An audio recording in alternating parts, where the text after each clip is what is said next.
நாங்க போயிட்டு இருக்கோம், நாங்க வந்துட்டு இருக்கோம், நாங்க செஞ்சுட்டு இருக்கிறோம். ஸோ இதை எப்படி இந்தியில பேசணும்னு பார்ப்போங்களா? ஹம் அப்படின்னா நாங்கள்னு அர்த்தம். ஜா ரகே ஹே அப்படிங்கிறது இந்த இடத்துல வரும். அதாவது போய் கொண்டிருக்கிறோம் அப்படிங்கிறது மாறாத மாதிரி. ஸோ இந்தியிலையும் வந்து பார்த்தீங்கன்னா ரகே ஹே அப்படிங்கிறது மாறாது.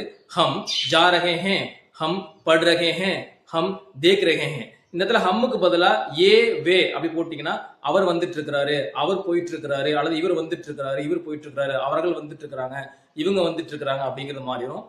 ஏ அல்லது வே போடணும்.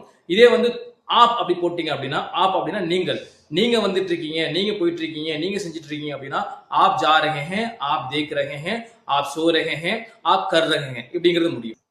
இந்த இடத்துல நீ செஞ்சிட்டு இருக்க, நீ வந்துட்டு இருக்க, நீ போயிட்டு இருக்க அப்படிங்கிறது என்னன்னா, நீ அப்படிங்கிறதுக்கு தும், ரகே ஹே அதுக்கு பதிலா ரகே ஹோ அப்படின்னு முடியும்.